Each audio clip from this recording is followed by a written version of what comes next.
Hello friends, welcome back to my channel Moti official. ఈరోజు నేను నా ఛానల్లో అన్ని videos make to online money ఇవి చెప్తా ఉంటాను.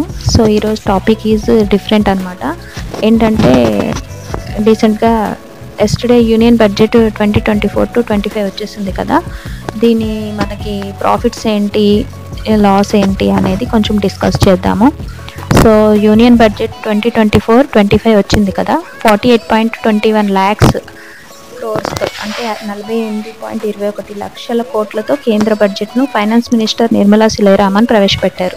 సో ఈ బడ్జెట్ యొక్క మెయిన్ ఫోకస్ ఏంటి, employment, skilling, MSMEs, middle class, ఇవన్నీ ఇందులో హైలైట్స్ ఏంటనేవి చూద్దాము. సో ఈ బడ్జెట్ యొక్క హైలైట్స్ అయితే వీడియోలో పిన్ టు పిన్ డిస్కస్ చేద్దాం. ఈ వీడియోని లాస్ట్ వరకు చూడండి. అంతేకాకుండా ఈ ఛానల్ని సబ్స్క్రైబ్ చేసుకోకపోతే సబ్స్క్రైబ్ చేయండి. So let's start the video.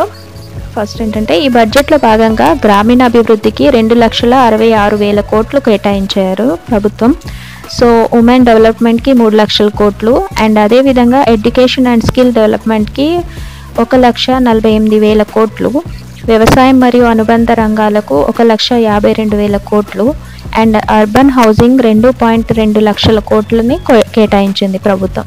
అన్ని స్టేట్స్తో కంపేర్ చేసుకుంటే బీహార్కి ఎక్కువ డబ్బు కేటాయించారు. అండ్ ఫర్ ఎగ్జాంపుల్ వాళ్ళ యొక్క హైవే అండ్ ఎయిర్పోర్ట్లు, మెడికల్ కాలేజ్, స్టేడియం సదుపాయాలు 26,000 కోట్లకు కేటాయించారనమాట. సో దాంతోపాటు బీహార్లో 21,400 కోట్లు 2,400 మెగావాట్ల పవర్ ప్లాంట్ నిర్మాణం కోసం కూడా బీహార్కి కేటాయించారు ప్రభుత్వం. సో ఫస్ట్ ప్లేస్లో బీహార్ ఉంది, సెకండ్ ప్లేస్లో ఏపీ ఉంది.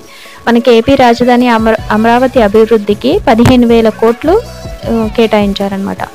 అండ్ మనకి ఫ్యూచర్లో అవసరాన్ని బట్టి ఇంకాస్త నిధులు కూడా రిలీజ్ చేస్తామని చెప్పారు.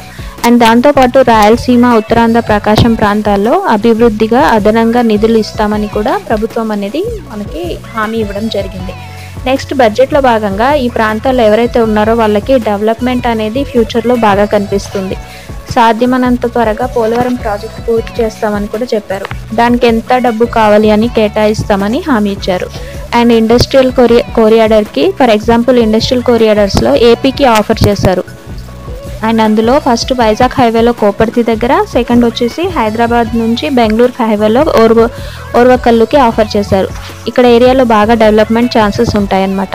సో ఏపీ అండ్ తెలంగాణలో కంపేర్ చేస్తే ఏపీకే ఎక్కువ డబ్బు ఇచ్చారు అండ్ తెలంగాణకి ఆఫర్ అనేది ఇవ్వలేదు. అండ్ స్కీమ్స్ గురించి మాట్లాడితే ఇవి అయితే మనకిచ్చిన అమౌంట్ అండ్ స్కీమ్స్ ఉన్నాయి. ఇంకొన్ని స్కీమ్స్ అనేవి ఏంటంటే ప్రధానమంత్రి ఆవాస్ యోజన ఉంది కదా, ఇది ఎక్స్టెండ్ చేస్తున్నట్టు చెప్పారనమాట. ఇంకొంచెం ఎక్స్టెండ్ చేశారు. ఫ్యూచర్లో అర్బన్ అండ్ రూరల్ ఇద్దరికి కలిపి 3 crores 3 కోట్ల వరకు ఇళ్లను కట్టిస్తామని ప్రభుత్వం అనేది హామీ ఇచ్చారు. అంటే ఎవరైతే హోమ్ లోన్స్ తీసుకునే టైంలో ఈ స్కీమ్ అప్లై చేస్తే వాళ్ళకి సబ్సిడీ అనేది వస్తుంది. అండ్ ఫ్యూచర్లో 3 కోట్ల మందికి స్కీమ్ అనేది వర్తిస్తుంది. సో అర్బన్ సిటీస్లో, టౌన్స్లో హోమ్ లోన్ అప్లై చేసుకొని కొన్నా కానీ ఒకవేళ కట్టినా కానీ ఈ స్కీమ్ అనేది అప్లై చేసుకోవచ్చు. దీనికి సబ్సిడీ అనేది వస్తుంది. సో ఓన్లీ అర్బన్ వాళ్ళ కోసం మోదీ ప్రభుత్వం 2.2 లక్షల కోట్లను కూడా కేటాయించింది. నెక్స్ట్ అనేది ముద్ర లోన్ అనమాట. ముద్ర లోన్ అందరికీ తెలుసు. ఇది ఎవరైతే కొత్తగా బిజినెస్ స్టార్ట్ చేస్తారో వాళ్ళకి ఎటువంటి హామీ లేకుండా 10 లక్షల లోన్ అనేది ఇస్తుంది గవర్నమెంట్. సో వాళ్ళకి ఎటువంటి హామీ లేకుండా 10 లక్షల లోన్ కేటాయించారు. ప్రజెంట్ లిమిట్ అయితే 10 lakhs. ఈ లిమిట్ని ఎవరైతే ఫస్ట్ లోన్ తీసుకొని కరెక్ట్గా కడతారో వాళ్ళకి 20 lakhs వరకు పెంచారనమాట. ఇప్పుడు ఈ బడ్జెట్ దాంట్లో 20 లక్షలకి పెంచారు అది కూడా. అండ్ సెకండ్ టైం వాళ్ళు కరెక్ట్గా పేమెంట్ చేస్తే వాళ్ళకి 20 lakhsకి ఇచ్చారనమాట. సో కొత్తగా బిజినెస్ స్టార్ట్ చేసే వాళ్ళు ఎంఎస్ఎంఈ క్రెడిట్ గ్యారంటీ స్కీమ్ కూడా కొత్తగా ఇది కూడా తీసుకొస్తాము. వీళ్ళకి కూడా ఎలాంటి గ్యారంటీ ఏమీ లేకుండా కూడా 100 కోట్ల లోన్స్ ఇచ్చే కొత్త స్కీమ్ మొదలు పెడతామని కూడా ఇంకోటి చెప్పారనమాట. అంటే మ్యానుఫ్యాక్చరింగ్ వాళ్ళు సెక్టర్లో ఉంటారు కదా, ఎక్విప్మెంట్ ఏమైనా కావాలన్నా బిజినెస్ స్టార్ట్ చేసే వాళ్ళకి ఈ లోన్స్ అనేవి ఇస్తారు. అండ్ అదేవిధంగా పిఎం గరీబ్ కళ్యాణ్ యోజన స్కీమ్ ఉంది కదా, ఇదేమో ఇంకో 5 yearsకి ఎక్స్టెండ్ చేస్తామని చెప్పారు. అండ్ పిఎం సూర్య ఘర్ ముఫ్త్ అనేది యోజన ఉంది కదా, అది దానికి ఆ స్కీమ్లో భాగంగా 1 కోటి ఇల్లు 800 యూనిట్ల ఉచిత సోలార్ కరెంట్ అనేది ఇస్తామన్నారు. అది కరెంట్కి సంబంధించి. నెక్స్ట్ వచ్చేసి ఎన్పిఎస్ అన్నమాట. ఎన్పిఎస్ అంటే ఏంటంటే నేషనల్ పెన్షన్ సిస్టమ్. ఇది స్కీమ్ గవర్నమెంట్ ఎంప్లాయీస్కి మ్యాండేటరీ. అయితే వీళ్ళ జీతంలో 10% కట్ అయ్యేది, ఇన్వెస్ట్కి అయిపోతుంది. కానీ ఇప్పుడు 14%కి పెంచారు. అంటే వీళ్ళకి 14% శాలరీ అనేది కట్ అయ్యి ఎన్పిఎస్లో ఇన్వెస్ట్ అనేది అవుతూ ఉంటుంది. అయితే ఇది ఇప్పుడు మెయిన్ థింగ్ ఏంటంటే ఇది చిల్డ్రన్స్ కూడా నేమ్పై కూడా ఓపెన్ చేయొచ్చు అనేది ఒక సిస్టమ్ తీసుకొచ్చారు. ఇందులో ట్యాక్స్ ల్యాబ్స్ అనేవి మారాయి అన్నమాట. సో ఇప్పుడు ట్యాక్స్ మనకి ఓల్డ్ రెజిమ్ ఎలా ఉంటుంది, న్యూ రెజిమ్ ఎలా ఉంటుంది, మనకు ట్యాక్స్ ఎంత అనేది పడుతుంది అనేది చూద్దాము. ఫస్ట్ అయితే ఓల్డ్ రెజిమ్లో 3 lakhsకి 0% ఉండేది, 3 to 7 lakhsకి 5%, 7 to 10 lakhsకి 10%, 10 to 12 lakhsకి 15%, 12 to 15 lakhs వరకు 20% ట్యాక్స్ రేట్ అనేది మనం కడుతూ ఉండేవాళ్ళము. కానీ ఇప్పుడు స్టాండర్డ్ ఎడ్యుకేషన్కి కూడా పెంచారనమాట. అంటే ఇంతకుముందు 50,000 ఇప్పుడు 75,000కి పెంచారు. అది కూడా న్యూ ట్యాక్స్ రెజీమ్కి మాత్రమే వర్తిస్తుంది. మనం కనుక న్యూ రెజిమ్ ట్యాక్స్ తీసుకుంటే మనకి 17,500 వరకు ఆదా అనేది అవుతుందన్నమాట. So short term capital gain, long term capital గెయిన్లో కూడా చేంజెస్ అనేవి వస్తాయి. అంటే షార్ట్ టర్మ్ అంటే మ్యూచువల్ ఫండ్స్, ఈక్విటీ వీటి పరంగా చూస్తే less than 1 year మనం తక్కువ పెట్టుబడి పెట్టి ఆ షేర్స్ అమ్మామనుకోండి, ఆ ట్యాక్స్ అనేది మనకి పడుతుందన్నమాట. అంటే ఆ 1 yearలో మనకు వచ్చిన లాభం మీద ఇంతకుముందు 15% కట్టేవాళ్ళం, ఇప్పుడు 20%కి పెంచారనమాట. సో ఇది మనకి లాస్ అన్నమాట.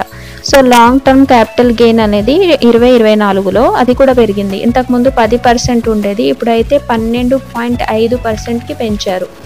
అంటే 1 year కంటే ఎక్కువ హోల్డ్ చేసి షేర్స్, ఎక్విప్మెంట్, మ్యూచువల్ ఫండ్స్ని 1 లక్ష కంటే ఎక్కువ ప్రాఫిట్ వస్తే అంటే 1,25,000 లిమిట్ పెంచారు. అండ్ ట్యాక్స్ అనేది 12.5% వరకు పెంచారు. సో ఇది ట్యాక్స్ రేట్స్ అనేవి మన మీద పడుతూ ఉంటాయి. సో ఇప్పుడు బడ్జెట్ వల్ల ఏ ప్రైజెస్ పెరుగుతాయి, ఏ ప్రైజెస్ తగ్గుతాయో చూద్దాం. సో క్యాన్సర్ మెడిసిన్స్ కొనే వాళ్ళైతే క్యాన్సర్ మెడిసిన్స్ అనేవి తగ్గుతాయి, ఎందుకంటే దీని కస్టమ్ డ్యూటీ అనేది తీసేసారనమాట. సో సెకండ్, మొబైల్ ప్రైజెస్ అనేవి కూడా తగ్గుతాయి. అండ్ క్యాన్సర్ మెడిసిన్స్ ఒకటి తగ్గుతాయి, మొబైల్స్ అనేవి కూడా పర్సంటేజ్ రేట్ తగ్గుతుంది. ఎందుకంటే మొన్నటి వరకు 20% ఉండేది కస్టమ్ డ్యూటీ, ఇప్పుడు 15%కి తగ్గించేశారు.